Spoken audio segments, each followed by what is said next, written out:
السلام علیکم ورحمۃ اللہ وبرکاتہ۔ میرے محترم بزرگوں، دوستوں اور بھائیوں، آج کی اس ویڈیو میں ہم آپ لوگوں کو بتانے جا رہے ہیں بنی اسرائیل میں ایک نوجوان تھا، بہت بدمعاش تھا، بہت عیاشی تھا۔ وہ اپنی بدمعاشی اور عیاشی کی وجہ سے وہ اپنے شہر میں بدنام ہو گیا تھا۔ ایک دن ایسا ہوا کہ ان کے شہر والوں نے ان کی بدمعاشی اور عیاشی کی وجہ سے ان کو شہر سے بھگا دیا اور وہاں سے اس کو نکال دیا۔ جب وہ شہر سے چلا گیا، پھر کچھ عرصہ کے بعد کھانے پینے کا اسباب ان کا ختم ہو گیا تھا۔ پھر اس کو موت نے آ کر پکڑ لیا، ان کو موت آ کر گھیر لیا۔ اس کے موت کے آنے کا وقت آ گیا تو وہ بیچارہ بے بسی اور بے کسی کے ساتھ دائیں دیکھا، بائیں دیکھا، سامنے دیکھا، پیچھے دیکھا، اسے کوئی مددگار نظر نہیں آیا۔ پھر وہ بے بسی کے ساتھ آسمان کی طرف نظر اٹھا کر دیکھا اور کہا اللہ پاک سے، اے وہ ذات جس کو معاف کرنے سے کوئی کمی نہیں آتی، کسی کے گناہ کرنے سے اس کے ذات میں کوئی نقصان نہیں ہوتا، اے پروردگار ہمارا کوئی مددگار نہیں ہے، اے پروردگار ہمیں معاف کر دیجئے۔ تو اللہ پاک کو اس کی بے بسی پر ترس آ گیا۔ اللہ پاک نے ان کو گناہوں کو معاف کر دیا اور ان کو بخش دیا۔ اور اللہ پاک موسیٰ علیہ السلام سے یہ عرض کیا، اے موسیٰ میرا ایک دوست جنگل میں پڑا ہوا ہے، اس کی موت آ گئی، جا کر اس کی نماز جنازہ پڑھا دو اور لوگوں میں یہ اعلان کر دو کہ جو بھی اس کی نماز جنازہ پڑھے گا ہم اس کے صدقے طفل میں اس کے گناہوں کو بھی معاف کر دیں گے۔ تو پھر موسیٰ علیہ السلام گئے اور لوگوں میں یہ اعلان کر دیے اور لوگوں سے کہا کہ اے لوگ، ایک شخص کی موت آ گئی ہے، موت ہو گیا ہے، اور اللہ پاک نے ہم سے کہا ہے کہ جو بھی اس کی نماز جنازہ پڑھے گا ہم اس کے صدقے طفل میں اس کے گناہوں کو بھی معاف فرما دیں گے۔ تو لوگ دوڑتے ہوئے بھاگتے ہوئے اس کے پاس گئے نماز جنازہ پڑھنے کے لیے۔ تو لوگوں نے دیکھا کہ یہ تو وہی ہے، وہی بدمعاش ہے، وہی عیاش آدمی ہے جس کو ہم شہر سے اس کی بدمعاشی اور عیاشی کی وجہ سے بھگا دیے تھے۔ تو پھر موسیٰ علیہ السلام نے کہا کہ یہ بدمعاش تھا، تو پھر موسیٰ علیہ السلام نے اللہ سے کہا، اے پروردگار یہ لوگ کہہ رہے ہیں اور تو کہہ رہا، اللہ پاک سے موسیٰ علیہ السلام نے کہا کہ اے پروردگار تو کہہ رہا ہے کہ یہ میرا محبوب بندہ ہے، یہ میرا دوست ہے، اور تیرے بندے کہہ رہے ہیں کہ یہ تو بدمعاش تھا، بہت عیاشی تھا، ہم ان کو اس کی بدمعاشی اور عیاشی کی وجہ سے ان کو شہر سے بھگا دیے تھے۔ تو اللہ پاک نے کہا، اے موسیٰ یہ لوگ صحیح کہہ رہے ہیں اور ہم بھی ٹھیک کہہ رہے ہیں۔ تو اللہ پاک نے کہا موسیٰ علیہ السلام سے، یہ پہلے بدمعاش تھا اور عیاش تھا، جب اس کے موت کے آنے کا وقت آیا تو یہ بے بسی کے ساتھ دائیں دیکھا، بائیں دیکھا، پیچھے دیکھا، سامنے دیکھا، اس کو کوئی مددگار نظر نہیں آیا۔ پھر وہ ہماری طرف نظر اٹھا کر دیکھا بے بسی کے ساتھ، تو اس کی بے بسی پر ہمیں ترس آ گیا۔ جب کوئی بندہ بے بسی کے ساتھ مجھے دیکھتا ہے تو مجھے برداشت نہیں ہوتی کہ میں اسے نہ معاف کروں، ہم اسے معاف کر دیے۔ اور موسیٰ علیہ السلام سے اللہ پاک کہنے لگے کہ موسیٰ اگر یہ اس وقت ساری دنیا کے لوگوں کے بارے میں بھی یہ بخشش کرواتا تو ہم اس کے صدقے طفیل میں سب لوگوں، پوری دنیا کے آنے والے لوگ کے گناہوں کو ہم بخش دیتے ہیں، معاف کر دیتے ہیں۔ تو پھر لوگ اس کی نماز جنازہ کو پڑھے، پھر اللہ پاک اس کے گناہوں کو، جو بھی اس کی نماز میں شریک ہوئے، اللہ پاک سب کے گناہوں کو معاف کر دیے۔ اس لیے میرے محترم بزرگوں، دوستو، ابھی موقع ہے، آج ہم لوگ جو بھی گناہ کر لیے اللہ سے توبہ کروا لے، اللہ پاک گناہوں کو معاف کرنے کے لیے بھی تیار ہے۔ اللہ پاک غفور الرحیم ہے۔ اللہ پاک کے پاس اللہ پاک کہتا ہے، میرے بندے تم کہاں جا رہے ہو، تم ہمارے پاس آ کر تو دیکھو، ہمارے چوکھٹ پر سر جھکا کر تو دیکھو، میں تمہارے گناہوں کو معاف کر دوں گا۔ آج ہم لوگ معاف کروانے کے لیے تیار نہیں ہیں۔ میرے محترم، ابھی توبہ کا در کھلا ہوا ہے، آج ہم لوگ اللہ سے اپنے گناہوں کو معاف کروا لیں۔ جو بھی گناہ ہو گیا ہے اللہ پاک ہمارے سب کے گناہ، ہم سبوں کے گناہوں کو معاف کر دے اور ہم لوگ توبہ کر لیں۔ اس لیے میرے محترم، مرنے کے بعد کسی کی توبہ قبول نہیں ہوگی۔ اللہ پاک ہم سبوں کے گناہوں کو معاف فرما اور اللہ پاک ہم سبوں کو نیک بندہ بنا۔ محترم بزرگوں، دوستوں اور بھائیوں، آج کی اس ویڈیو میں ہم آپ لوگوں کو بتانے جا رہے ہیں ایک نوجوان شخص کے بارے میں کہ ایک نوجوان تھا، بدکار تھا، گناہگار تھا، شرابی تھا، اتنا بڑا گناہگار تھا کہ وہ زندگی میں ایک بار بھی اپنے رب کریم کے سامنے سجدہ نہیں کیا تھا، بہت بڑا گناہگار تھا۔ جب اس کے مرنے کا وقت آیا تو اپنی ماں کے گود میں جا کر کہنے لگا ماں سے، اے میری ماں جب میرا موت ہو جائے تم اپنے مرید حضرت حسن بصری سے کہہ دینا کہ وہ میری نماز جنازہ پڑھا دے۔ ماں جا کر کہنے لگے حضرت حسن بصری سے کہ میرے مرید حضرت حسن بصری ہمارے بیٹے کہہ رہے تھے کہ جب میرا موت ہو جائے، جب میں فوت ہو جاؤں، جب میں دنیا سے چلا جاؤں تو تم हज़रत बसरी से कह देना, हज़रत हसन बसरी से कह देना कि वो मेरी नमाज जनाजा पढ़ा दे। तो हज़रत हसन बसरी कहने लगे कि वो गुनाहगार बंदा, वो बदकार बंदा, वो जो सारी ज़िंदगी शराब पीता रहा, हम उसकी नमाज जनाजा पढ़ाएंगे? हम उसकी नमाज जनाजा नहीं पढ़ाएंगे। फिर उसकी माँ वहाँ से चली गई, रोते हुई गई। फिर बेटे देखे, फिर बेटे ने माँ से पूछा, तो फिर माँ ने कहा कि ए मेरे बेटे, अगर तुम ज़िंदगी में एक बार भी मेरी बात मानता, मेरा कहना मानता, तो आज वो हज़रत हसन बसरी तुम्हारी नमाज जनाजा पढ़ने से इनकार नहीं करता। तुम तो सारी ज़िंदगी अल्लाह की नाफरमानी करते रहे, सारी ज़िंदगी शराब पीते रहे, सारी ज़िंदगी बदकारी में गुजार दिए, इसलिए वो तुम्हारी नमाज जनाजा पढ़ने के लिए तैयार नहीं है। फिर वो बेटा खून के आंसू रोने लगा और कहने लगा, ए मेरी माँ, ज़रा तुम ये बताओ। माँ ने कहा, फिर माँ से बेटा पूछने लगा, मेरी माँ, मैं तुझे एक बात बताऊँ? माँ ने कहा, बताओ तो सही। बेटे ने कहा, ए मेरी माँ, हमारे गुनाह ज़्यादा है या अल्लाह की रहमत ज़्यादा है? माँ खामोश हो गई। और फिर बेटा कहने लगा, ए मेरी माँ, अगर रब्बे करीम अल्लाह रब्बुल इज़्ज़त अगर तुम्हें एक लम्हा की भी मोहलत दे दे और ये कह दे तुम्हें कि ए गुनाहगार की माँ, अगर मैं तुम्हें एक लम्हा की भी मोहलत दे दूँ, अगर तुम चाहे तो अपने बेटे को जहन्नम में भेज दो या जन्नत में, मैं इसकी तुझे मोहलत दे दूँ, तो फिर भी तो तुम अपने बेटे को कहाँ भेजोगी? तो फिर भी माँ कहने लगी, गुनाहगार की माँ, मैं तो तुझे फ़ौरन ही जन्नत के दरवाज़ा खोल कर जन्नत में भेज दूँगी। तो फिर बेटा कहने लगा अपनी माँ से कि ए मेरी माँ, जब तू मुझसे इतना प्यार करती है तो वो 70 माँओं से ज़्यादा प्यार करने वाला, क्या वो मुझे जन्नत में नहीं भेज सकता है? फिर वो गुनाहगार गया, अल्लाह रब्बुल इज़्ज़त के सामने सर झुकाकर गुनाह के तौबा किया अपने गुनाहों के। फिर वो खूब रोने लगा, खून के आंसू रोने लगा, अल्लाह रब्बुल इज़्ज़त के सामने सजदा किया। फिर उसके बाद उसकी मौत हो गई। फिर उसके बाद उसकी माँ रो रही थी, अकेले रो रही थी, कोई रोने के लिए कोई उसका साथ में नहीं थी, वो बेचारी अकेले रो रही थी। फिर उतने में हज़रत हसन बसरी आए और फिर वो दस्तक दी। तो फिर उसकी माँ गई और दरवाज़ा खोली तो देखे कि यह हज़रत हसन बसरी है। तो फिर उसकी माँ कहने लगी कि ए हज़रत हसन बसरी, हमारे मुरीद, तुम तो हमारे बेटे की नमाज जनाजा पढ़ाने से इनकार किए थे, लेकिन आज तुम पढ़ाने के लिए आ गए। तो हज़रत हसन बसरी कहने लगे कि जब मैं सो रहा था तो किसी कहने वाले ने कहा, ए मियाँ, ए हज़रत हसन बसरी, तुम सो रहे हो, मेरा यार, मेरा दोस्त इंतकाल कर गया है, मेरा दोस्त मर गया है, जाकर उसकी नमाज जनाजा पढ़ाओ। तो वो फिर आया, उसकी नमाज जनाजा पढ़ाए। इसलिए मेरे मोहतरम बुजुर्गों, दोस्तों, हमसे कितना ही गुनाह क्यों ना हो जाए, हम लोग अल्लाह के सामने जाकर तौबा कर ले, अल्लाह के सामने जाकर गिड़गिड़ा ले, वो रब्बे करीम माफ़ करने के लिए तैयार है। वो 70 माओं से ज़्यादा प्यार करने वाला है। जब कोई बंदा उसके पास जाता है अपने गुनाहों के माफ़ करवाने के लिए, तो अल्लाह रब्बुल इज़्ज़त ऐसे बंदे से खुश होते हैं। इसलिए मेरे मोहतरम, हम लोगों से जो भी गुनाह हो गया है, हम लोग अल्लाह रब्बुल इज़्ज़त से माफ़ करवा ले, अपने गुनाहों की तौबा कर ले, अल्लाह रब्बुल इज़्ज़त माफ़ कर देंगे। बहुत गफूर रहीम है।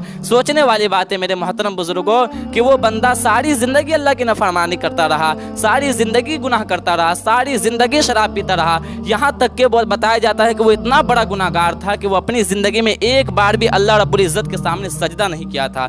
इसलिए मेरे मोहतरम, हम लोग अगर हम लोग से जो भी गलती हो गई है, आज हम लोग से कोई नमाज़ें फौत हो गई, तो मेरे मोहतरम, हम लोग अपनी नमाज़ों की क़ज़ा कर ले, अपने गुनाहों से माफ़ी तलब करवा ले, तौबा कर ले, अल्लाह हमारे गुनाहों को माफ़ कर देंगे। अल्लाह पाक हम सबों को कहने सुनने से ज़्यादा अमल करने की तौफीक अता फरमाए, आमीन। मेरे मोहतरम बुजुर्गों, दोस्तों और भाइयों, आज की इस वीडियो में हम आप लोगों को बताने जा रहे हैं एक नौजवान के बारे में कि एक नौजवान था जो अपनी माँ को यतीम खाने छोड़ आया था, और वो यतीम खाने की इंतज़ामियत को अपना नंबर देकर आया था, और इंतज़ामिया से कह दिया था कि जब मेरी माँ के मरने का वक्त आ जाए तो तुम मुझे इत्तला कर देना, इसलिए कि मुझे अपनी माँ की तदफीन अपने बस्ती में करनी है, मुझे अपनी माँ को दफन अपनी बस्ती में करनी है। जब वो उसकी माँ के मरने का वक्त आया तो इंतज़ामियत ने उस नौजवान को फ़ोन किया और इत्तला दी कि नौजवान, तेरी माँ के मरने का वक्त करीब आ गया है और तू आकर अपनी माँ को यहाँ से ले जा। वो नौजवान अपनी माँ को लाने के लिए गया। उतने ही में उसकी माँ ने उसको कहा, बेटे, मेरी एक ख्वाहिश है, मैं आपको बताना चाहती हूँ। बेटे ने कहा, माँ से बताओ तो सही।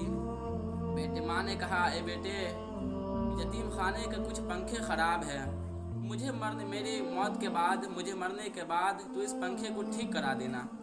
बेटे ने कहा, क्यों माँ, अब तो तू मरने वाली है, मुझे पंखा ठीक करा कर क्या फ़ायदा होगा। माँ ने कहा, बेटा, कहीं ऐसा ना हो कि जब तेरे बच्चे जवान हो जाए और तू बूढ़ा हो जाए तो ایسا نہ ہو کہ تیرے بچے تجھے یتیم خانہ چھوڑائے۔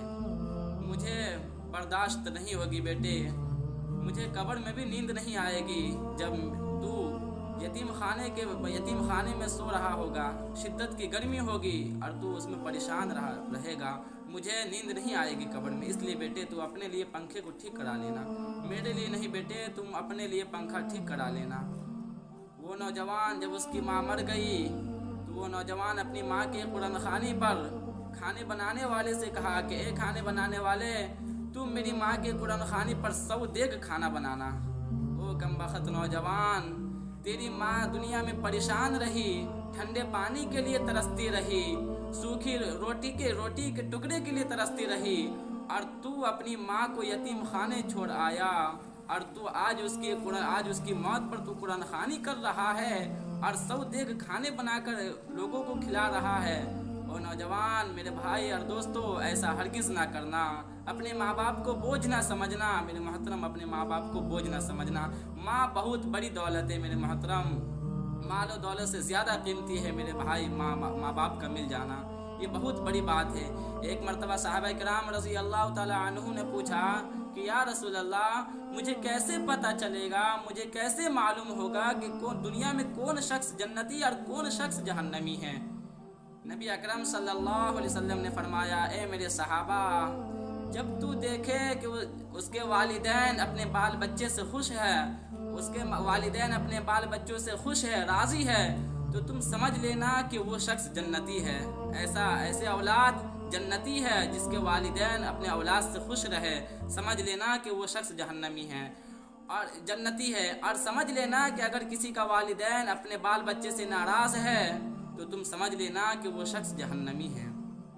ایک شخص تھا جو زندگی میں اپنی ماں کو 7 مرتبہ اپنے کندھے پر بیٹھا کر حج کرایا تھا۔ ایک دن اس کو یہ خیال ہونے لگا، وہ نوجوان سوچنے لگا، خیال کرنے لگا، اب تو شاید کہ میں نے اپنے ماں کا حق ادا کر دیا۔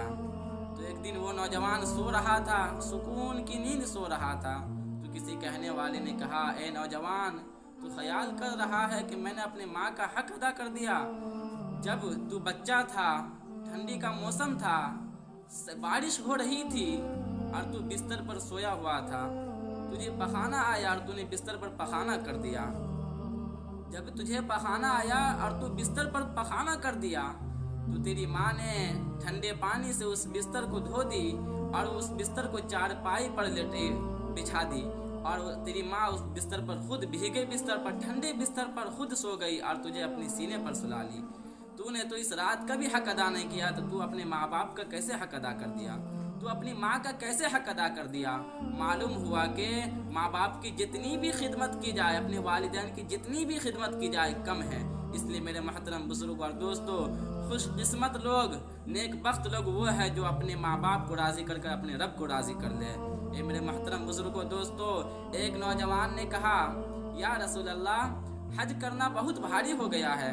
تو آپ صلی اللہ علیہ وسلم نے فرمایا کہ تیری ماں زندہ ہے؟ انہوں نے کہا، جی ہاں زندہ ہے، میری ماں حیات سے ہے۔ تو آپ صلی اللہ علیہ وسلم نے فرمایا کہ اے نوجوان، تو اپنی ماں کو صبح اٹھ اور تم اپنی ماں کا چہرہ دیکھ لیا کرو، تجھے حج کا ثواب مل جائے گا۔ اس لیے اللہ پاک ہم سبوں کو اپنے ماں باپ کی، اپنے والدین کی خدمت کرنے کی توفیق عطا فرمائے، آمین۔ دوستوں اور بھائیوں، آج کی اس ویڈیو میں ہم آپ لوگوں کو بتانے جا رہے ہیں ایک طوطے کے بارے میں کہ ایک شخص نے طوطا پال رکھا تھا اور اس نے اپنے طوطے کو کلمہ سکھا رکھا تھا اور اس کا طوطا دن رات کلمہ پڑھا کرتا تھا۔ ایک دن ایسا ہوا کہ بلی نے آ کر اس طوطے پر حملہ کر دیا اور وہ طوطا ٹیں ٹیں کرتے ہوئے مر گیا، اور اس کا جو مالک تھا طوطے کا، وہ خوب زار و قطار رونے لگا، خوب رونے لگا۔ تو ایک شخص آیا اور مالک سے کہنے لگا، طوطے کے مالک سے، کہ بھائی تم کیوں اتنا رو رہے ہو، کیا ہوا؟ تو مالک کہنے لگا کہ میرا طوطا مر گیا ہے، میرے طوطے پر بلی نے حملہ کر دیا اور میرا طوطا مر گیا۔ تو وہ شخص کہنے لگا مالک سے، بھائی کیا ہوا، طوطا مر گیا تو دوسرا طوطا جا کر بازار سے خرید کر لے آنا۔ تو وہ شخص مالک نے کہنے لگا، بھائی میں اس لیے نہیں رو رہا ہوں کہ میرا طوطا جو مر گیا، میں اس لیے نہیں رو رہا ہوں، بلکہ میں تو اس لیے رو رہا ہوں کہ میں نے اپنے طوطے کو کلمہ سکھا رکھا تھا اور میرا طوطا دن رات کلمہ پڑھا کرتا تھا۔ جب بلی نے اس پر حملہ کیا تو وہ طوطا कलीमा ना पढ़ा बल्कि टी करते हुए मर गया और उसे कलीमा नसीब ना हुआ। मैं भी इसलिए रो रहा हूँ, मुझे भी इसी बात की अफसोस है कि मैं भी तो दुनिया में कलीमा पढ़ता हूँ, दिन रात कलीमा मैं भी पढ़ता हूँ, मगर ऐसा ना हो कि मुझे मरते वक्त कलीमा नसीब ना हो, ऐसा ना हो कि मेरा खात्मा ईमान पर ना हो। मैं भाई इसलिए रो रहा हूँ। एक नौजवान अपने हाथ में कुत्ता पकड़ रखा था और वो एक बाबा जी एक रास्ते से आ रहे थे। वो नौजवान बाबा जी को तकलीफ देने के लिए कहा, ए बाबा मेरा कुत्ता अच्छा है या तू अच्छा है? बाबा जी ज़ारो कतार रोने लगे और कहने लगे, ए नौजवान, अगर मेरा खात्मा ईमान पर हुआ तो मैं अच्छा हूँ और अगर मेरा खात्मा ईमान पर ना हुआ तो तेरा कुत्ता अच्छा है। अल्लाह पाक हम सबों का खात्मा ईमान पर नसीब अता फरमाए, आमीन। मेरे मोहतरम बुज़ुर्गों, दोस्तों और भाइयों, आज की इस वीडियो में हम आप लोगों को बताने जा रहे हैं बापर्दा औरत के बारे में कि एक गांव में बापर्दा औरत रहा करती थी और उसका ये ख्याल था कि मैं उस शख्स से शादी करूं जो हमें हमेशा बापर्दा रखे, हमेशा बापर्दा में रखे, बेपर्दा करके ना रखे। इस शर्त पर एक आदमी तैयार हो गया और खैर दोनों की शादी हो गई। इसी तरह वक्त गुजरता गया। फिर और उसका जो शौहर था वो खेती बाड़ी का काम करता था, खेत में काम करता था। तो वो शौहर जब घर खाना खाने के लिए घर आते थे तो शौहर ने अपनी बीवी से कहा कि ए मेरी बीवी, जब मैं खाना खाने के लिए घर आते हैं तो हमारा वक्त ज़ाय हो जाता है, लिहाजा तुम मेरा खाना लेकर खेत में आ जाया कीजिए। तो बीवी अपने शौहर की इस बात पर राज़ी हो गई और वह खाना लेकर उसे खेत में पहुंचा दिया करती थी और फिर वापस चली आ जाती थी। तो फिर इसी तरह वक्त गुजरता गया। फिर कुछ दिनों के बाद एक बेटा पैदा हुआ। जब उस वक्त औरत को ये पहला बेटा पैदा हुआ तो औरत उस वक्त पूरे पर्दे में थी, मुकम्मल बापर्दे में रहा करती थी। तो फिर शौहर ने अपनी बीवी से कहा कि ए मेरी बीवी, अब तो वक्त गुजारना बहुत मुश्किल हो गया है, अब तो हमें भारी पड़ेगा, वक्त गुजारने में मुश्किल होगा, इसलिए तुम भी मेरे साथ खेत में हाथ बटा दिया कीजिए और हमारे साथ खेत में काम कीजिए। तो बीवी अपने शौहर की इस बात पर राज़ी हो गई और वो भी अपने शौहर के साथ जाती थी और खेत में काम करती थी। तो उसके बाद फिर कुछ दिन गुजरा। फिर उसके बाद दूसरा बेटा पैदा हुआ। जब दूसरा बेटा पैदा हुआ तो औरत उस वक्त आधे पर्दे पर आ गई थी, उसका आधा पर्दा ख़त्म हो गया था और बीवी उस वक्त आधे पर्दे पर रहती थी। जब दूसरा बेटा जो पैदा हुआ उस वक्त बीवी आधे पर्दे पे थी। फिर इसी तरह वक्त गुजरता गया। जब तीसरा बेटा जब पैदा हुआ तो बीवी बिल्कुल बेपर्दा हो गई थी, बिल्कुल पर्दे से बाहर आ गई थी, अब बिल्कुल पर्दे से ख़त्म हो गई थी। तो इसी तरह एक दिन मियाँ बीवी दोनों घर में बैठे हुए थे और शौहर खूब हंस रहे थे और बीवी ने पूछा, ए मेरे शौहर, ए मेरे सर के ताज, तुम क्यों हंस रहे हो, तुम क्यों खिलखिलाकर खूब हंस रहे हो? तो शौहर ने कहा, ए मेरी बीवी, तुम बहुत पर्दा करती थी, कहाँ गया तुम्हारा पर्दा? आज पर्दा में भी नहीं हो, तब भी वक्त गुजर रहा है बहुत अच्छे से। तो बीवी ने कहा कि ए मेरे शौहर, तुम्हें पर्दा के बारे में नहीं मालूम है? पर्दा तुम जाओ। बीवी ने कहा अपने शौहर से कि तुम एक कमरे में जाकर छुप जाओ और मैं तुम्हें बता देती हूँ कि पर्दा क्या है। फिर बीवी एक कमरे में गई और अपने बाल को बिखेर कर खूब रोने लगी और नाटक करने लगी। तो बड़ा बेटा आया और वो कहा कि माँ तुम क्यों रो रही हो? तो माँ ने कहा अपने बड़े बेटे से कि ए मेरे बेटे, तुम्हारे अब्बू ने, तुम्हारे वालिद साहब ने मुझे मारा है, मुझे पीटा है, इसलिए मैं रो रही हूँ। तो बड़े बेटे ने अपने माँ को नसीहत की कि मेरे माँ, तुझे जो अब्बू ने मारा वो तुमसे मोहब्बत भी करते हैं और तुम्हारा ख्याल भी करते हैं, अब्बू ने मारा तो क्या हुआ, अब्बू वालिद साहब ही ने तो पीटे हैं, वो तो तुम्हारे शौहर है। तो फिर उसके बाद बड़ा बेटा समझा कर चला गया। फिर माँ इसी तरह ड्रामा करने लगी और फिर दोबारा रोने लगी। फिर दूसरा बेटा आया और उन्होंने कहा कि ए मेरी माँ, तुम क्यों रो रही हो? तो माँ ने कहा अपने बेटे से कि ए मेरे बेटे, तुम्हारे अब्बू ने मुझे मारा है, पीटा है, इसलिए मैं रो रही हूँ। तो बेटा गुस्सा हो गया और गाली बकने लगा। फिर इसके बाद माँ को समझा कर चला गया। फिर इसके बाद तीसरा बेटा आया।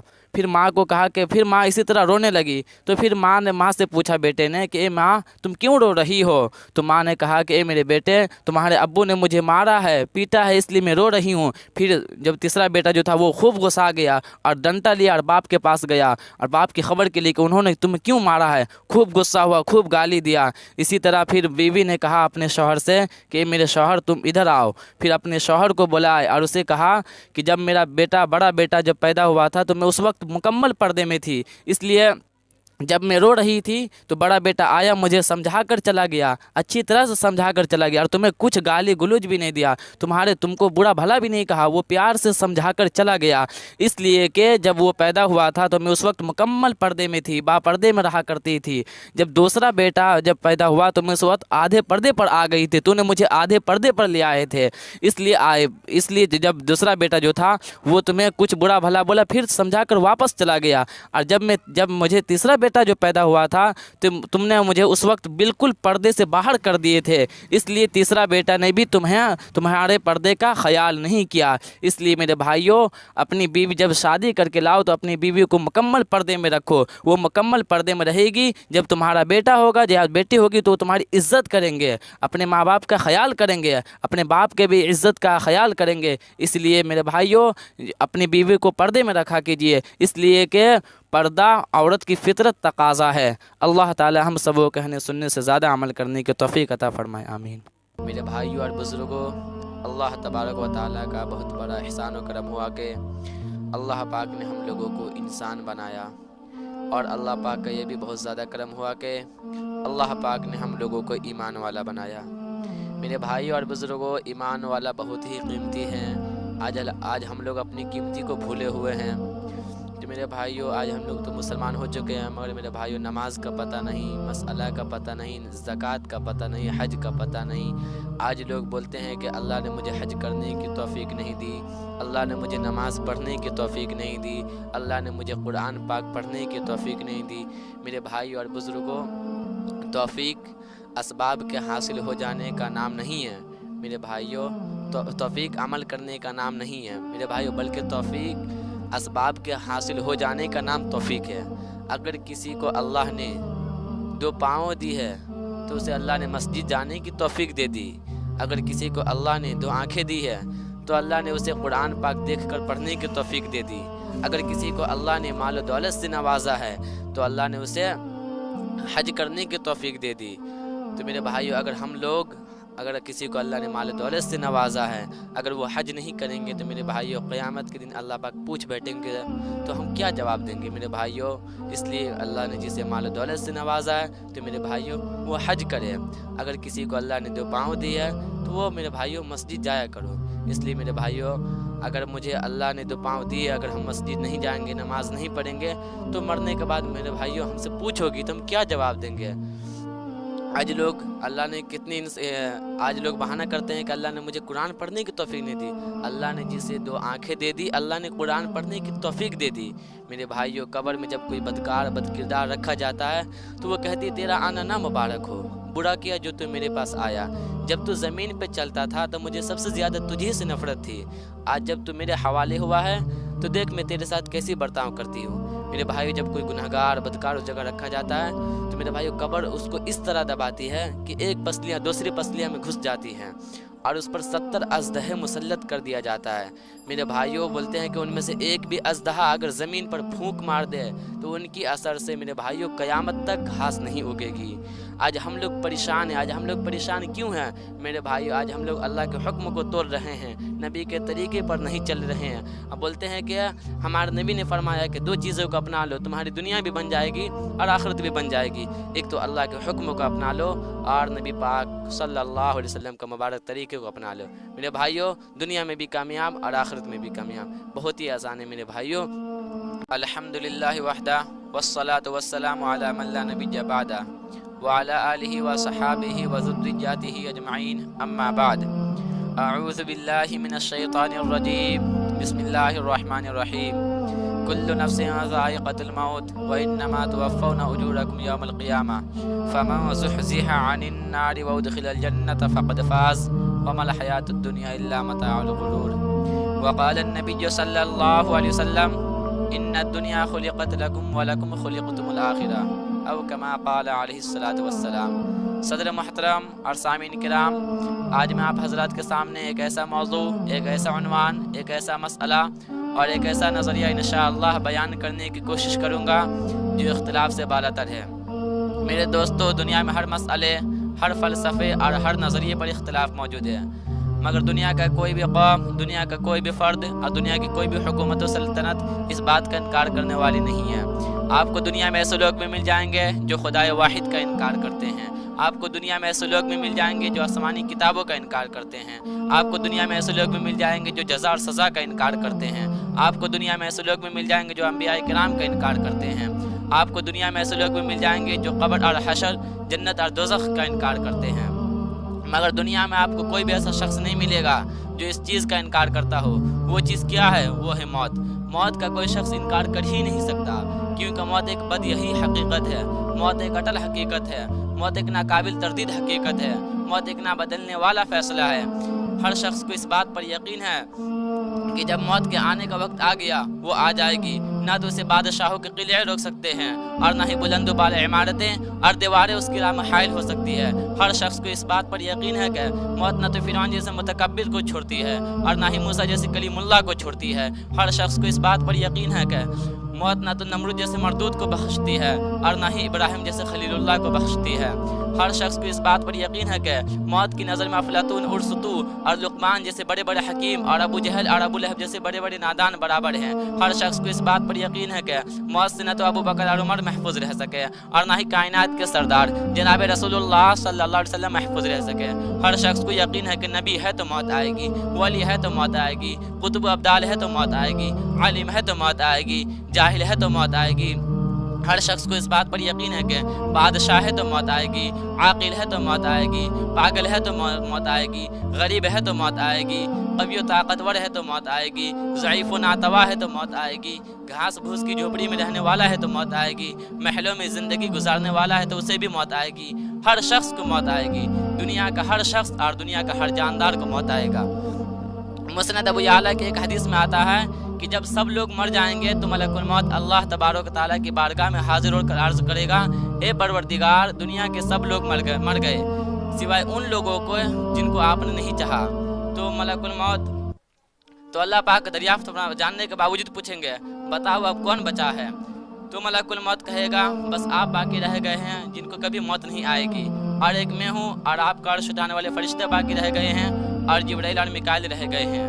تو اللہ پاک ملک الموت سے فرمائے گا جبرائیل اور میکائیل بھی مر جائے، تو عرش بولے گا کہ اللہ پاک جبرائیل اور میکائیل بھی مر جائیں گے، تو اللہ پاک فرمائے گا تم خاموش رہو، آج میں نے یہ طے کر لیا ہے کہ میرے عرش کے نیچے جو بھی ہے سب مر جائے۔ اس کے بعد جبرائیل اور میکائیل بھی مر جائیں گے۔ تو ملک الموت دوبارہ اللہ تبارک تعالیٰ کی بارگاہ میں حاضر ہو کر عرض کرے گا، اے پروردگار، جبرائیل اور میکائیل بھی مر گئے۔ تو اللہ پاک جاننے کے باوجود پوچھے گا، آپ بتاؤ کون بچا ہے؟ تو ملک الموت کہے گا، بس آپ باقی رہ گئے ہیں جن کو کبھی موت نہیں آئے گی، اور ایک میں ہوں اور آپ کا عرش اٹھانے والے فرشتے باقی رہ گئے ہیں۔ تو اللہ پاک ملک الموت سے فرمائے گا، میرا عرش اٹھانے والے فرشتے بھی مر جائیں۔ تو اس کے بعد عرش اٹھانے والا فرشتہ بھی مر جائیں گے۔ اس کے بعد پھر تیسری بار ملک الموت اللہ تبارک تعالیٰ کے بارگاہ میں حاضر ہو کر عرض کرے گا، پروردگار، آپ باقی رہ گئے ہیں جن کو اللہ پاک جاننے کے باوجود پوچھیں گے پھر ملک الموت سے کہ آپ بتاؤ کون بچا ہے؟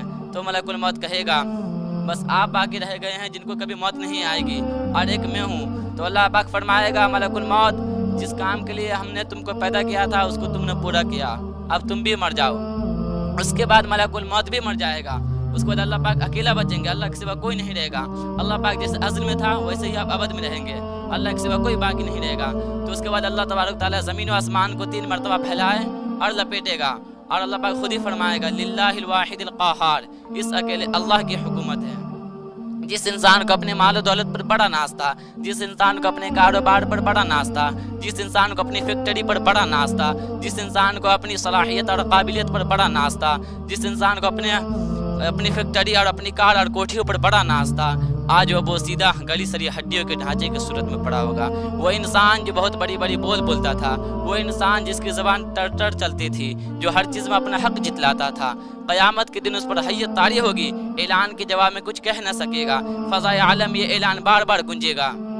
وہ زمین پر خدا بن کر بیٹھنے والوں، وہ فرعون اور نمرود کے نقش قدم پر چلنے والوں، وہ غریبوں پر مشقت ستم ڈھانے والوں، وہ یتیموں اور مسکینوں اور بیواؤں کا مال ہڑپ کرنے والوں، اور خدا کی زمین اور خدا کے بندوں پر تنگ کرنے والوں، اور رب السماوات والارض سے بغاوت کرنے والوں، آج بولتے کیوں نہیں؟ خاموش کیوں ہو؟ جواب کیوں نہیں دیتے؟ لمن الملک اليوم، بولو آج کس کی حکومت ہے، تمہاری یا ہماری، خدا کے یا بندوں کی؟ मालिक या ममलूक की, राज़िक या मरज़ूक की। ये ऐलान 3 मरतबा होगा। ज़मीन व आसमान थर्रा रहे होंगे मगर इस ऐलान का कोई जवाब देने वाला ना होगा। तो अल्लाह पाक खुद ही फरमाएंगे लिल्लाहिल वाहिदिल क़हार, इस अकेले अल्लाह की हुकूमत है जो ज़बरदस्त व गालिब है। हकीकी बादशाह है तो वही है, हकीकी मालिक है तो वही है, हकीकी खालिक है तो वही है। ला खालिक इल्लल्लाह, ला राज़िक इल्लल्लाह, ला माबूद इल्लल्लाह, ला मस्जूद इल्लल्लाह, ला मतलूब इल्लल्लाह। हकीकी खालिक है तो वही है, हकीकी मालिक है तो वही है, हकीकी राज़िक है तो वही है। बाकी सब हुकूमतें और ताकतें फ़ानी हैं। तो मेरे भाइयों, आज हम लोग दुनिया की रंगीनियों में पढ़कर हम मौत को भूल चुके हैं। आज हम दुनिया की चमक दमक को देखकर हम मौत को भूल गए हैं। आज हम दुनिया की दौलत को देखकर हम मौत को भूल गए हैं। लेकिन याद रखो मेरे भाइयों, हम तो मौत को भूल चुके हैं लेकिन मौत हमें नहीं भूली है। मौत तो हर वक्त ये ऐलान करती है, मुझे भूल जाने वालों, अनल मौत अनल मौत, मैं मौत हूँ, मैं मौत हूँ। मैं वो मौत हूँ जो माँ और बेटियों के दरमियान जुदाई डालती हूँ। मैं वो मौत हूँ जो दोस्तों और महबूबों के दरमियान जुदाई डालती हूँ। मैं वो मौत हूँ जो घरों और महलों को बर्बाद करती हूँ। मैं वो मौत हूँ जो कब्रों को आबाद करती हूँ। तो मेरे भाइयों, आज हम लोग मौत को भूल चुके हैं। तो इसलिए मेरे भाइयों इसी की फिक्र है कि जिस दिन मेरे भाइयों क़यामत का दिन होगा, नफ्सी नफ्सी का आलम होगा। मेरे भाइयों, भाई भाई को नहीं पहचानेगा, माँ अपने बच्चे को देखकर दूर भागेगी, बेटे अपने बाप से नफरत करेंगे, बाप बेटे को देखकर दूर भागेंगे, शौहर बीवी से और बीवी शौहर से नफरत करेगी। मेरे भाइयों, सिर्फ एक नेकी के लिए बेटा अपने बाप के पास जाएगा और कहेगा अब्बा जान बस एक नेकी के लिए आया हूँ और किसी चीज़ के लिए नहीं आया, बस एक नेकी की ज़रूरत है। आप तो हमारे लिए दुनिया में अपनी राहत, अपनी नींद को ख़राब करते थे। ज़रा सा मैं बीमार पड़ जाता तो आप पूरी कुर्बानी हमारे ऊपर उछाल देते थे, पैसे खर्च करते थे, नींद को ख़राब कर देते थे, अपनी राहत व सुकून को ख़राब कर देते थे। बस एक नेकी के लिए आया हूँ। वो बाप भी एक नेकी देने से इनकार कर देगा, बोलेगा जा मुझे खुद लाले पड़े हुए हैं। उसके बाद बीवी अपने शौहर के पास जाएगी और बीवी कहेगी ए मेरे शौहर, आप तो दुनिया में हमारे एक इशारे पर आप आसमानों से तारे तोड़ लाया करते थे, बस सिर्फ एक नेकी के लिए आए हूँ, मुझे एक नेकी दे दो। वो शौहर भी अपनी बीवी को एक नेकी देने से इनकार कर देगा। तो मेरे भाइयों, जब हमें इस बात पर यकीन है कि अगर हमारे आमाल अच्छे नहीं होंगे तो वो सांप हमें मुँह में लेकर जहन्नम में चला जाएगा जिसका नाम जरीस है। जब वो जहन्नम से निकल कर बाहर आएगा तो जिब्राइल अलैहिस्सलाम उनसे पूछेंगे ए जरीस तो दोज़ख से क्यों बाहर चला आया है? तो जरीस जिस सांप का नाम है तो वो सांप कहेगा कि ए जिब्राइल अलैहिस्सलाम मैं आया हूँ मोहम्मद सल्लल्लाहु अलैहि वसल्लम की उम्मतियों में से 5 किस्म के लोगों को लेने के लिए आया हूँ। नंबर 1 नमाज न पढ़ने वाले को, नंबर 2 ज़कात न देने वाले को, नंबर 3 सूद लेने वाले को, नंबर 4 शराब पीने वाले को, नंबर 5 मस्जिदों में दुनिया की बातें करने वाले को। अल्लाह पाक हम सबों को कहने सुनने से ज़्यादा अमल करने की तौफीक अता फरमाए। व आखिरु दावाना अनिल हम्दुलिल्लाहि रब्बिल आलमीन। बिस्मिल्लाहिर रहमानिर रहीम। नहमदुहु व नुसल्ली अला रसूलिहिल करीम, अम्मा बाद। सामिन किराम और मेरे अज़ीज़ दोस्तों, आप लोगों ने चुनांचे ख्वाजा माइनुद्दीन चिश्ती रहमतुल्लाह अलैह का वाक़या आप लोगों ने सुना होगा। जब उन्होंने बंगाल का सफ़र किए तो उनके हाथों पर कितने लोग इस्लाम कबूल किए और कितने लोगों ने तौबा की बैत की। तो मेरे भाइयों, जब वो अपने घर तशरीफ़ ले गए तो ख्वाजा माइनुद्दीन चिश्ती रहमतुल्लाह अलैह बहुत खुश थे। तो उनकी वालिदा ने पूछा कि बेटे नाइमुद्दीन इतने खुश क्यों नज़र आ रहे हो? तो ख्वाजा माइनुद्दीन चिश्ती रहमतुल्लाह अलैह ने कहा अम्मा मैं इसलिए खुश हूँ कि आज 7 लाख हिंदुओं ने हमारे हाथ पर इस्लाम कबूल की और 70 लाख मुसलमानों ने तौबा की बैत की, इसलिए मैं बहुत खुश नज़र आ रहा हूँ। तो माँ ने कहा बेटा ये तेरा कमाल नहीं है बल्कि ये तो मेरा कमाल है। बेटे ने कहा क्यों माँ? बोला बताओ तो सही। बेटे ने कहा बताओ तो सही। माँ ने कहा मेरे बेटे उसकी बरकत ये है कि जब तू पैदा हुए थे तो मैं अपनी ज़िंदगी में कभी भी मैं तुझे बिला वज़ू दूध नहीं पिलाई। जब भी मैं तुझे दूध पिलाती थी तो वज़ू बनाकर दूध पिलाती थी। तो मेरे भाइयों, ये होती थी पहले के माएँ जो अपने बच्चों की तरबियत किस तरह करती थी। देखो बावजू पिलाती थी दूध, उसी की बरकत से कितने बड़े वली गुजरे, कितने बड़े बुजुर्ग गुजरे कि आज भी हम लोग देख सकते हैं, उनके बारे में सुनते रहते हैं कि ख्वाजा माइनुद्दीन अजमेरी चिश्ती रहमतुल्लाह अलैह, आज भी उनका अजमेर में कब्र है ना। तो मेरे भाई कितने बड़े बुजुर्ग है, ये सिर्फ किसकी बरकत है? صرف ماں کی برکت ہے کہ ماں نے اپنے بچے کی تربیت کتنی اچھا سے کی، کتنے اچھے طریقے سے کی۔ آج کل کی مائیں شکایت کرتی ہے کہ میرا بیٹا بہت پریشان ہے، آج ہم بہت پریشان ہیں، بیٹا کہنا نہیں مانتا، آج بیٹا ہماری نافرمانی کرتے جا رہا ہے۔ کیوں نافرمانی کر رہا ہے؟ اس کی تو کوئی وجہ ہوگی نا، ہر چیز کی وجہ ہوتی ہے۔ تو پتہ یہ چلتا ہے کہ ماں نے اپنے بچوں کی تربیت صحیح سے نہیں کی ہے، اس لیے اس کے ساتھ ایسا ہو رہا ہے۔ آج بہت سارے لوگ اپنے ماں باپ کو دھکے مار کر گھر سے بھگاتے ہیں۔ کیوں؟ اس کی وجہ کیا ہے؟ اس کی وجہ تو یہی ہے کہ ماں نے اس کی تربیت بچپن میں اس کی تربیت صحیح سے نہیں کی۔ دیکھو پہلے کی مائیں تھی کہ اپنے بچوں کی تربیت کس طرح کرتی تھی۔ خواجہ قطب الدین بختیار کاکی کا آپ لوگوں نے، کاکی رحمۃ اللہ علیہ کا آپ لوگوں نے واقعہ سنا ہوگا، بہت مشہور واقعہ، آج بھی وہ قطب مینار کے قریب لیٹے ہوئے ہیں۔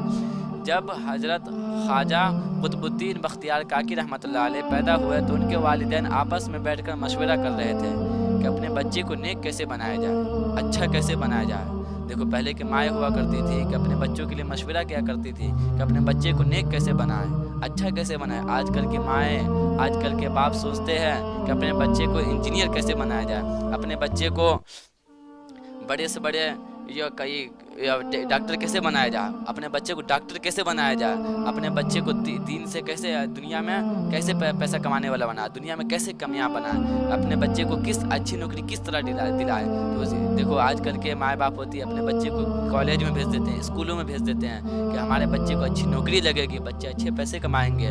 تو میرے بھائیوں، وہ یہ سب بیکار کام، یہ سب ناکامیابی کا ذریعہ۔ وہی بچے لوگ آگے چل کے اپنے ماں باپ کو ستاتے ہیں، دنیا میں بھی ناکام ہو جاتے ہیں، آخرت میں بھی ناکام ہو جاتے ہیں۔ اس لیے ہر ماں باپ کو چاہیے کہ اپنے بچوں کی تربیت اچھی طرح سے کرے۔ اسلام نے بہت ہی آسان طریقہ بتا دیا ہے۔ دیکھو پہلے کے مائیں ہوتی تھی کہ جو جب بچہ پیدا ہوتے تھے تو پہلے کے مائیں آپس میں مشورہ کرتی تھی، پہلے کے والدین آپس میں مشورہ کیا کرتے تھے کہ اپنے بچے کو نیک کیسے بنایا جائے، اچھا کیسے بنایا جائے۔ تو دیکھو وہ کیا کرتی ہیں، جب بچہ پیدا ہوتے ہیں تو ان کے والدین آپس میں مشورہ کرتے ہیں کہ اپنے بچے کو نیک کیسے بنایا جائے، اچھے کیسے بنایا جائے۔ تو ماں کے ذہن میں ایک تجویز آتا ہے، ایک طریقہ ذہن میں آتا ہے کہ بچے کو ہم اس طرح سے اچھا بنائیں گے۔ تو وہ اس کی مائیں حضرت خواجہ قطب الدین کا بختیار کاکی رحمۃ اللہ علیہ کی مائیں جو ہے وہ کل سے اس عمل پر، اس طریقے پر عمل کرنا شروع کر دیتی ہے۔ جب بچہ مدرسہ پڑھنے جاتے ہیں، جب مدرسہ سے پڑھ کر آتے ہیں تو بچے ماں سے کہتا ہے کہ امی بھوک لگی ہوئی ہے، کھانا کھلا دیجیے۔ تو ماں کہتی ہے نہیں بیٹا ہم سے مت مانگو، اللہ سے مانگو۔ کس سے مانگو؟ اللہ سے۔ تو بیٹے نے کہا کیوں؟ تو بولے وہی رازق ہے، وہی سب کو رزق دیتا ہے، وہی ہمارا خالق و مالک ہے، وہی تمہیں بھی کھلائے گا، وہی ہمیں بھی کھلاتا ہے، وہی سب لوگوں کو کھلاتا ہے۔ تو ماں نے اپنے بچوں کی تعارف کس سے کرائی؟ اللہ کی تعارف کروائی، اللہ کو پہچانوائی کہ وہی سب کو کھلاتا ہے، وہی سب کو پالتا ہے، وہی سب کو پوستا ہے۔ تو ماں نے، تب بچے نے کہا کہ ماں میں اللہ سے کیسے مانگوں؟ تو ماں نے کہا آؤ میں طریقہ بتاتا ہوں۔ تو ماں اپنے بچے کو بولتی ہے بیٹا مصلی بچھا۔ بیٹا مصلی بچھاتا ہے اور اس پر بیٹھ جاتا ہے۔ ماں کہتی ہے بیٹا دعا کر۔ بیٹا اتحاد کے شکل میں بیٹھ کر اپنے معصوم ہاتھ اٹھا کر اللہ سے دعا کرتے ہیں، یا اللہ بھوک لگی ہوئی ہے، یا اللہ مدرسہ سے پڑھ کر آیا ہوں، یا اللہ تھکا ہوا ہوں، یا اللہ کھانا دے دیجیے، یا اللہ کھانا دے دیجیے، یا اللہ بھوک لگی ہوئی ہے۔ تو ماں جلدی سے کھانا بناتی ہے اور اس کو جا کر الماری میں رکھ دیتی ہے۔ تو بچے پھر کہتے ہیں ماں اب کیا کروں؟ آپ تو اللہ سے دعا کر لیتے۔ بیٹا کہتے ہیں، ماں کہتی ہے جب بیٹا اب کھانا تلاش کر۔ جب بیٹا جا کر کھانا تلاش کرتے ہیں تو دیکھتے ہیں الماری میں روٹی بنی ہوئی رہتی ہے۔ تو بچے اپنا کھانا کھا لیتے ہیں، اس کے بعد آرام فرماتے ہیں، کھانا کھا لیتے ہیں۔ تو پھر بچے اپنے ماں سے پوچھتے ہیں کہ وہی سب کو کھلاتا ہے؟ تو پھر بچے کہتے ہیں ماں سے کہ وہ درندوں کو بھی کھلاتا ہے؟ تو ماں کہتی ہاں۔ وہ بولے کہ بیٹے کہتے پھر وہ چرندے کو بھی، وہ پرندے کو بھی، وہ حیوانوں کو بھی کھلاتے ہیں؟ تو ماں نے کہا بیٹا سب کو وہی پالتا پوستا ہے، وہی سب کا خالق و مالک ہے، وہی سب کا رازق ہے، وہی سب کو رزق دیتا ہے۔ دیکھو ماں، چھوٹا سا بچہ، ماں کتنے اچھے طریقے سے تربیت کر رہی ہے کہ وہی ہم سبوں کو کھلاتا ہے۔ تو پھر دوسرے دن جب بچہ مدرسہ پڑھنے جاتے ہیں تو ماں اپنی رشتہ داروں کے یہاں چلی جاتی ہے، اور ماں کو یہ خیال نہیں رہتا کہ میرا بچہ آج پڑھ کر آ گیا ہوگا، بچے کے گھر آنے کا ٹائم ہو گیا ہوگا، بچے ہمارے گھر آ چکے ہوں گے۔ تو ماں فوراً رشتہ داروں کے یہاں سے حجاب پہنتی ہے اور فوراً دوڑتی ہوئی تیزی قدموں سے بھاگتی ہے اور روتی ہوئی آتی ہے کہ یا اللہ ہمارے بیٹے کی حفاظت فرما دینا، یا اللہ اس کام کو جو ہم تم سے تعلق جڑنے کے لیے کی تھے، یا اللہ ہم جو اپنے بچے کو تربیت سکھا لیتے ہیں یہ آپ سے تعلق جڑنے کے لیے سکھا لیتے ہیں کہ آپ کو پہچاننے والے بن جائے، یا اللہ لاج رکھ لینا، یا اللہ بچے کو کھانا کھلا دینا۔ تو جب ماں گھر پہنچتی ہے تو بیٹا کھانا وانا کھا کر آرام فرما رہتے ہوتے ہیں، بچہ نیند सोए हुए रहते हैं। तो माँ फिर बेटे के रुखसार का बोसा लेती है और जगा कर सीने से लगाती है, और बच्चे से माँ कहती है कि बेटा तुझे बहुत भूख लगी होगी।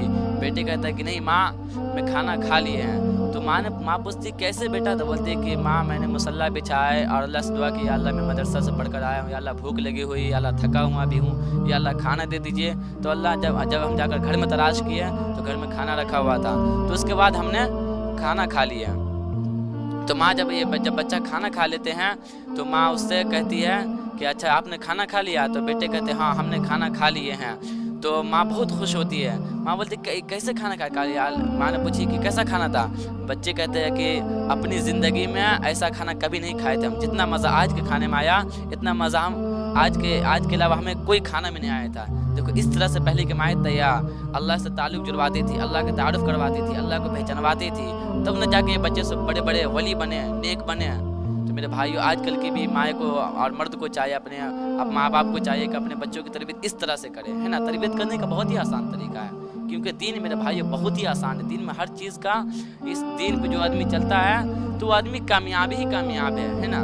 तो अल्लाह पाक हर माँ बाप को चाहिए कि अपने बच्चों की इस तरह से तरबियत करें। अल्लाह पाक हम सबों को कहने सुनने से ज़्यादा अमल करने की तौफीक अता फरमाए, आमीन। बुज़ुर्गों, दोस्तों और भाइयों, आज की इस वीडियो में हम आप लोगों को बताने जा रहे हैं बदनज़री के बारे में। आप सल्लल्लाहु अलैहि वसल्लम ने बदनज़री से बचने की हिफाजत के मुतालिक बहुत ताकीद फरमाई है, इसलिए कि बदनज़री ईमान से महरूम कर देता है। तो इसके बारे में जा रहे हम आप लोगों को बताने के लिए कि बदनज़री से किस तरह बचा जाए। इंसानी चेहरे की कोशिश तो अपनी जगह है। आप सल्लल्लाहु अलैहि वसल्लम ने जानवरों की शर्मगाह देखने से भी मना फरमाया है। नज़र शैतान की जहर आलूद तीरों में से एक तीर है। मेरे मोहतरम, हदीस पाक पर गौर करने से दो अहम नुस्खे बदनज़री के इलाज से मुताल्लिक नज़र आते हैं। आप सल्लल्लाहु अलैहि वसल्लम ने इरशाद फरमाया कि अगर किसी गैर महरम पर अचानक नज़र पड़ जाए और उसका हुस्न व जमाल दिल में उतर जाए तो इसका इलाज ये है कि घर आकर अपनी बीवी से हमबिस्तरी करे, इसलिए कि जो कुछ उस गैर महरम के पास है वही सब कुछ अपनी बीवी के पास है। तो इससे मालूम हुआ कि हलाल तरीके पर अपनी ज़रूरियात को पूरा कर लेने से हराम से बचना आसान हो जाता है। आप सल्लल्लाहु अलैहि वसल्लम की खिदमत में एक शख्स हाजिर हुआ और अर्ज़ करने लगा, ए अल्लाह के नबी मोहम्मद सल्लल्लाहु अलैहि वसल्लम, मुझे ज़िना की इजाज़त दे दीजिए। आप सल्लल्लाहु अलैहि वसल्लम ने इरशाद फरमाया और उनसे कहा, क्या तुम चाहते हो कि कोई तुम्हारी वालिदा से ज़िना करे? उसने कहा नहीं। फिर पूछा, क्या तुम चाहते हो कि कोई तुम्हारी बीवी से ज़िना करे? उसने कहा नहीं। फिर पूछा, क्या तुम चाहते हो कि कोई तुम्हारी बहन से ज़िना करे? उसने कहा नहीं। फिर आप सल्लल्लाहु अलैहि वसल्लम उनसे फिर पूछा, क्या तुम चाहते हो कि कोई तुम्हारी बेटी से ज़िना करे? उसने कहा नहीं। तो इसी तरह आप सल्लल्लाहु अलैहि वसल्लम ने इरशाद फरमाया कि जिस तरह तुम पसंद नहीं करते कि कोई तुम्हारी महरम औरतों के साथ ज़िना करे, इसी तरह दूसरे लोग भी पसंद नहीं करते कि उनकी महरम औरतों के साथ कोई ज़िना करे। उसके बाद आप सल्लल्लाहु अलैहि वसल्लम उनके सीने पर हाथ रखकर उफ़्फ़त व उस्मत की हिफाजत की दुआ मांगी। वो सहाबी रज़ी अल्लाह अन्हु फरमाते हैं कि इसके बाद से हमारे अंदर से ज़िना का तकाज़ा भी ख़त्म हो गया, बल्कि मुझे ज़िना से इतनी नफ़रत हो गई कि किसी और दूसरे गुनाह से नफ़रत नहीं हुई। अल्लाह ताला हम सबों को कहने सुनने से ज़्यादा अमल करने की तौफ़ीक़ अता फरमाए।